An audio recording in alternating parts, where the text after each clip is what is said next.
Okay, so you're very welcome back to another video, and in today's one we're going to go through the ultimate guide to email marketing flows for e-commerce brands, and this is going to be an A to Z guide on how to set up every single one that you should have for your e-commerce store. Now, before we dive into that, let me just quickly introduce myself. My name is Adam. I'm the founder and head of strategy here at Gen Z Media, and I've had the privilege of working with 40 plus e-commerce brands, actually more than that now to date, as this is a bit outdated, across industries such as supplements, skincare, fashion, apparel, jewelry, consumer goods, personal care, and along the way I've learned and picked up a lot of things, and I'm going to share that in this video with you today. So before you hand your precious ad dollars over to Zuck, I want you to understand this before we get into the meat and bones of this video, and we're going to kind of dive into why it's crucial to have your email marketing flows dialed in for your e-commerce brand. Now here is the hidden cost of overlooking your email flows. You're spending thousands on ads, driving quality traffic to your store, and you're seeing decent click-through rates, but something just isn't adding up, right? Despite all this investment, your overall revenue isn't growing as it should. If it sounds familiar, you're likely facing a common but costly problem in e-commerce, running a sophisticated ad strategy with a primitive email marketing system, and that is a crucial mistake that a lot of brands are making. So I want to quickly talk to you about the leaky bucket syndrome. Now, if you think about it, you're spending a lot of money getting people to come to your website. They're looking at products and then they're bouncing. But if you don't have the correct pop-up form and of course flows on the back end of that to retarget those customers, you're pouring water into a leaky bucket. And I want to show you what this looks like in real terms. So for every 100 visitors your ads bring to the store, typically only 2 to 3 will make a purchase on their first visit. Without proper email flows or a pop-up form as well to actually get the email in the first place. And by the way, I have another video, you can probably click somewhere in the screen to watch that and how to set up a pop-up form. But again, without the proper email flows, you're letting the other 97 to 98 potential customers slip away after literally paying to bring them to your store. Now here's why email flows are your foundation. They convert abandoned carts into sales, turn first-time buyers into repeat customers, they reactivate dormant customers, they build relationships with new customers, they maximize lifetime value of each customer, and without these automated systems in place, you're essentially paying premium prices for traffic. Now they are your 24/7 sales team, and in this guide we're going to cover the following flows: the welcome series, the checkout, the cart, the browse abandonment, the site abandonment, the post-purchase, the customer win-back flow, and the VIP flow as well. So let's get into it. The welcome series. What we kind of recommend here is to go between 6 to 8 emails. You'll want to kind of maybe stay a bit flexible with this as well, and you might want to add more emails over time if you're seeing good engagement on, you know, the last email of your welcome series. But again, that's more kind of advanced. You do this kind of more so long term, but this is just kind of making sure that you have the foundations in place. And what I've seen is, especially if you have, let's say, a health product or a skincare product, you can actually go quite long with this because there's a lot of educational pieces that you have to get across in the welcome series.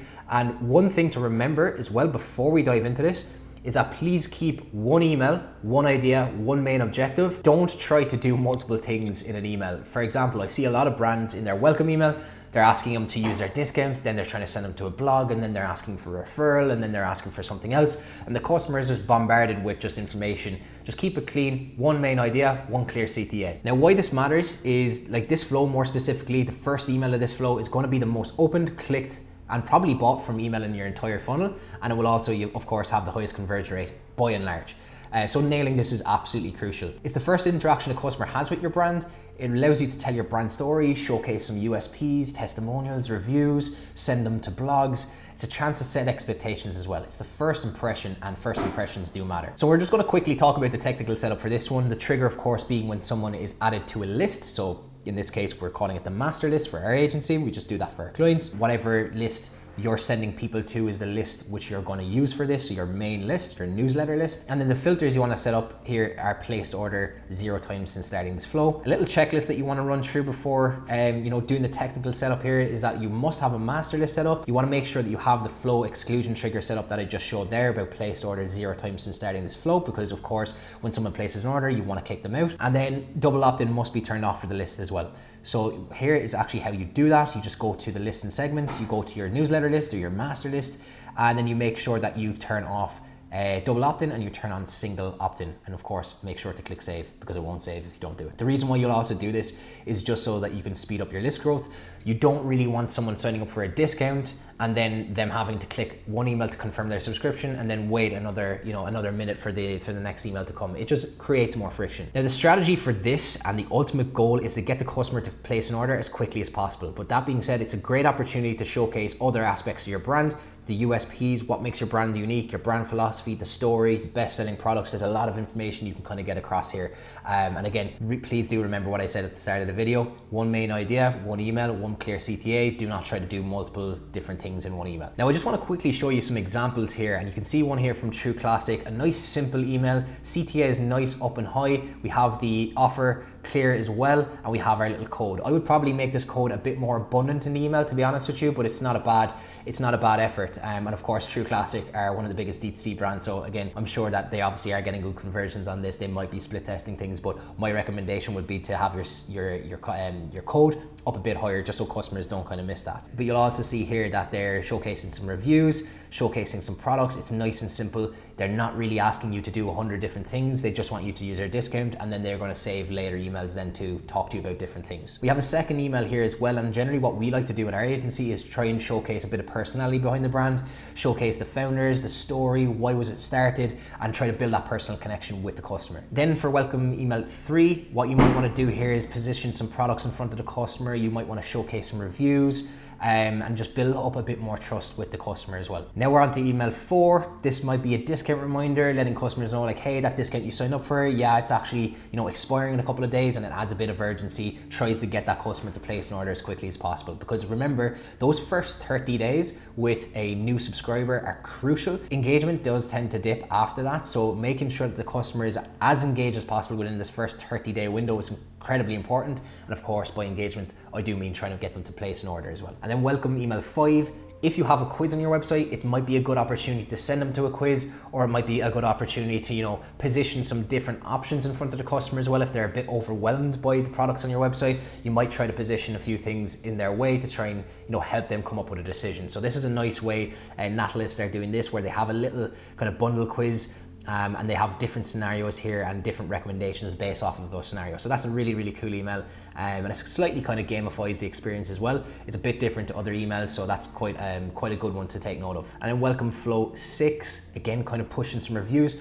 The reason why you're seeing a lot of reviews here as well is, of course, you have to remember the main reason why a lot of customers don't take out their credit card or their debit card or whatever and place an order with your brand is because there's not enough trust built up with your brand yet. So you will need to do that through social selling, through customer reviews, testimonials, social proof, and it's a great way to do that. So now we're on to welcome email 7. Again, we're kind of pushing the urgency with the discounts, trying to get them to use that before it expires, and try to use actual urgency here as well. You'll see Feeling Swell has done this quite well. That kind of rhymes, but anyway, it's a nice simple email. They clearly just want them to get to use the discount. They're not asking them to do anything else. So that's a nice simple email. And you see another one here from Young Goose. Simple idea to the email. We're just trying to get them to use the code that they signed up for. Now we're onto the abandoned checkout flow, and the length here, generally about 3 to 5 emails. Kind of depends on engagement, depends on your specific brand, depends on like whether you want to offer discounts in the abandoned checkout flow as well. But just having a quick look at why this actually matters. Abandoned checkout emails can recover 10 to 20% of lost sales. It's an opportunity to address objections, concerns that the customer has, offer reassurance, and even if a sale isn't completed, you can still collect some valuable data as well from the customer, which I'll explain to you guys in a second. Now, one thing that is really important to know, the abandoned checkout and the abandoned cart, they're 2 separate flows. The abandoned checkout is triggered when someone starts the checkout. The abandoned cart is triggered when someone adds the cart. 2 totally different flows.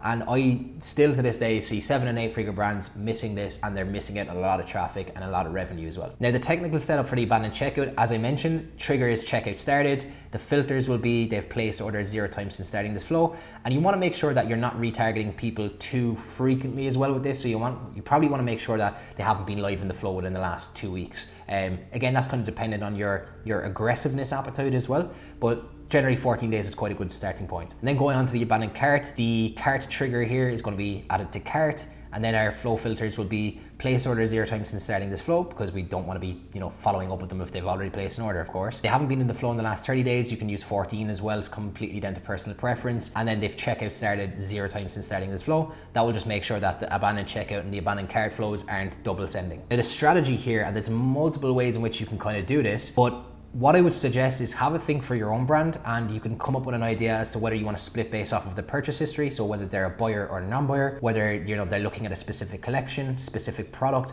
or a mixture of all of these things together. Because for example, if you have a product or 2 or 3 products in your store which are completely outperforming the rest of your products, you might want to have specific flows for them and talk about those products specifically if customers are looking at those. Now here are a few nice examples of abandoned checkout / cart emails you see here from Young Goose. They're nice and simple, like nice simple copy, clear CTA, nice up and high in the email. That's something that you'll notice across all 3 of these. CTA placement is nice and high because we want to get them to click through, and of course it's going to be above the fold on mobile, but the copy is quite limited in these, which is a good thing. We literally just want to remind the customer about what they've ordered, showcase some risk reversal mechanisms. You'll see Dollar Shave Club do this quite well. If we kind of zoom in here, first box arrives in 3 to 5 days, free shipping, get razors every month or every other month, 100% satisfaction guarantee. So they're obviously overcoming some common objections that their customers may have. And then Hooks here have backed by saying it's vegan and gluten free, complete nutrition. So nice little benefit icons there as well, nice minimal copy, and the customer clearly has one clear action to take, and that is tap to order, complete their order. So that's a really nice example here. So now we're onto the browse abandonment flow, and this is targeting customers who are viewing products but they haven't added a cart, started a checkout, or placed an order. Now why this actually matters is like those emails are reminding potential customers of the products they've looked at, they're rekindling their interest and bringing them back to your site. You can use it to highlight features, benefits, customer reviews, and again, remember with this, these are pre-purchase flows, generally speaking, unless you're splitting it based off of buyers and non-buyers. But for all of these abandonment flows, your job is to build up as much trust as possible with the customer. That's the main reason why they're not taking the next action. They don't trust the product. They don't maybe trust the efficacy of the product. They maybe don't trust that there's enough reviews about the product. Maybe they have issues about shipping times. Maybe they have issues about guarantees. So your job in all of these abandonment flows is to kind of overcome all of those objections. Now the technical setup is it's triggered when someone views a product. The flow filters that you want to have set up is checkout started, placed order 0 times since starting this flow, has not been in it in the last 14 days, and they have not added to the cart since starting this flow. That's basically just to, again, stop any kind of overlap between multiple different flows. Now, the checklist you want to have here is that, make sure that the metric, the event is set up correctly, the trigger event. You want to set up the exclusions as I just showed you, making sure that the correct URL is showing as well. So you want to make sure that the link on your CTA buttons is bringing them to the product that they actually viewed. And Klaviyo does this with a dynamic link. So if you're using Klaviyo, you should be able to pull a dynamic link from Klaviyo. Obviously setting up dynamic coupon codes if needed, and then making sure that the email is showing the products that the customer has viewed as well. Now the strategy here is actually very similar to an abandoned checkout or cart, and you have a number of ways in which you can split that up based off of purchase history, the collection they were looking at, the product that they were looking at, and again, a mixed approach. So it's very similar to the abandoned checkout and abandoned cart. So just bear that in mind. So here's some browse abandonment examples, and what you'll notice as well is they're quite similar to the abandoned checkout in the sense that the emails themselves are actually quite condensed. There's not much copy in them, there's not much like heaviness, text heaviness. It's nice and simple. We're literally just trying to get them to come back and look at the product that they're reviewing. So we have a product image here, product image here, product image here. Nice clear CTA up high in the email, and then we have some social proof, especially in this email, kind of backing up the effectiveness of the product. And we of course in all emails more or less have the icons down here as well, which are kind of risk reversal icons. So if we kind of zoom in here, we have very small writing, might be hard to see, subscribe and save 10%, free shipping. You can sign up for text alerts, and then you can obviously do referrals as well. We'll probably stay away from offering referrals or text in a browse abandonment because you probably just want the customer to actually, view the product and place an order. So it probably wouldn't really just distract customers with that kind of stuff. Maybe you would probably add in a bit more risk reversal, maybe about what kind of guarantee the brand has, money back guarantee. But again, it's a very, very good email aside from that. And then again, same with the other 2 emails, nice and simple. So definitely take note of these. Now we're onto the site abandonment flow. This is the last flow of the, let's say, abandonment series or the pre-purchase series of flows. And this one is going to be retargeting customers who are like active on the website, but they're not viewing products. So for example, they could be on the homepage or they could be on a blog, but they haven't gone any further. They haven't placed an order. They haven't added it to checkout or added to the cart. And the strategy for this flow, or why this actually matters, I should say, is that like it reminds visitors of the interest that they had in your brand. You might put in some, let's say, product recommendations as well, because they might have simply just not known what the product, like what best product will be for them. Using these emails, obviously, to share your brand story is important, showcasing customer reviews, testimonials. And again, going back to what I was saying across this whole video, the job is to build up as much trust as possible. That's always the goal of these abandonment flows, build up that trust. and build that trust through social proof, through reviews, testimonials, showcasing the effectiveness of the product. If you're selling perhaps skincare supplements, showcasing befores and afters, showcasing transformations. So that's something to keep top of mind in all of these abandonment flows. Now the technical setup here is that the trigger is when they are active on the site, and the filters we have set up are that they've added the card 0 times since starting this flow, view product, checkout started, placed order 0 times since starting this flow, and they haven't been in the last 30 days. We generally like to go with 30 days for this flow because it can be quite invasive. Customers might be a bit kind of weirded out about the fact that they're getting a site abandonment email. So one thing to kind of remember with these is like try not to be overly creepy about it and like clearly stating that you've saw them on the website, because some customers might find that a bit weird. Now the strategy of this is simply to just re-engage the customer, try to show them some options. Don't become overly creepy with your messaging as well, that you saw them on the website. But these customers are not as warm as someone who's in an abandoned checkout flow. So just do bear that in mind. Your job is to just put some recommendations in their place, showcase some reviews, social proof, and then try to help them to come up with their decision. Now some examples here are this one, which is nice and clean, showcasing some bestsellers. So you can see how this brand here, Lamborghini, is actually showcasing some different options in terms of what the customer can purchase. So showcasing some nice little options for them there. You'll also see here, if we just scroll outwards a small bit because we might be a bit zoomed in too much, we have some emails here just showcasing some reviews, so showcasing some customer success stories, and same over here as well. So we're just building up that trust with the customer, not being overly invasive, not really saying that we saw them on the website, but just showcasing them that brand is trusted. Now we're onto the post-purchase flow. This is one of the most important flows that you can have in your e-commerce store, and I see literally so many brands getting this wrong. And anyone can set up an abandoned checkout flow and get good results, like by and large, because these customers are super high intent. But the real skill is actually embedded in getting these customers to come back and purchase a second or third time through a post-purchase flow, and making sure that the customer has a great experience after they've taken out their their card details and spent money with your brand. Now this is crucial because the few things you want to do in this is thank the customer. You want to remove buyer's remorse, so you want to make sure that the customer feels good about spending money on your product. You'll want to share product guides and tips,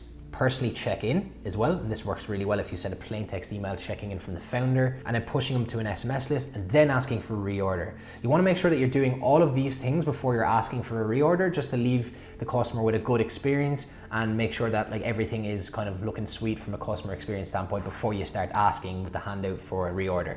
It will just make sure that the customer has a good experience with your brand. Now the technical setup for this is when, of course, someone has placed an order, and the flow filters you want to have set up are that they've placed an order 0 times since starting this flow, they've cancelled an order zero times since starting this flow, and they've refunded an order 0 times since starting this flow. The last thing you want to be doing is sending someone a post-purchase flow if they've just got refunded or if they've just cancelled their order. So it might just come across as a bit weird. Now I actually have another video on the complete strategy for this post-purchase series. You can feel free to watch that. There'll be a link somewhere around this video to watch it. So do make sure to check that out. This video goes super in depth on the post-purchase strategy, and I strongly recommend you checking that out. Now here's a few examples from post-purchase emails from different brands that I really liked. Again, they're not really in sequence, but definitely some good ideas here for sure. You'll see here this one is just kind of like a personal check-in. So you'll see here this is Dr. Tony checking in to see how it's transitioning to Sundays, blah blah blah, and it's a nice little check-in. So that leaves a good kind of experience for the customer, leaves a good taste in their mouth. You'll see here this brand Dossier as well, just showcasing some tips on how to best use a product as well, because that's super important. Customers need to know how to use a product. Do not assume that the customer knows how to use a product just because they've bought from you. You want to make sure that you're getting that across in your communication and basically like negating any chance of them not knowing. So make sure to get that across in your emails. You'll see here as well that Ritual showcasing that like vitamins are coming at you, essential for women, delivered by this date. So that's really good. They can track their order. And there's a nice little plug to a referral system here as well, where they can give $5, get $5. And it's a nice way to try and increase word of mouth marketing as well in that post-purchase sequence. Now the second last flow that we're going to talk about is the customer win back. This is going to be targeting customers who've placed an order, but they haven't come back in a certain time frame. And this certain time frame is going to completely depend on how often customers generally tend to come back for your brand. Now this is going to be important because it's going to retain value. You can get targeted with your communication. You can set up some gradual incentives to get this customer to come back. You can appeal to their emotions as well, reminding them of the, reminding you guys of the consistency principle. And this kind of relates to people want to maintain consistency with their past experiences. So if you remind them that like, hey, look, you were using this product, you used it for 30 days. Why don't you keep up this habit? it increases your chances of getting that customer to come back because they want to maintain consistency with past behavior. And it's obviously, of course, a fantastic way to boost your LTV. Now, the technical setup is when they've placed an order, or else you could actually do this based off of fulfilled order. And then of course, the profile filters are placed orders 0 times since starting this flow. So you don't want to keep following up with them if they've already placed an order. Now you can also add a time delay to this as well. What I would suggest doing is finding out what your average time delay is between orders. You can actually do this by exporting a list of your buyers in Klaviyo or whatever email marketing platform you're using.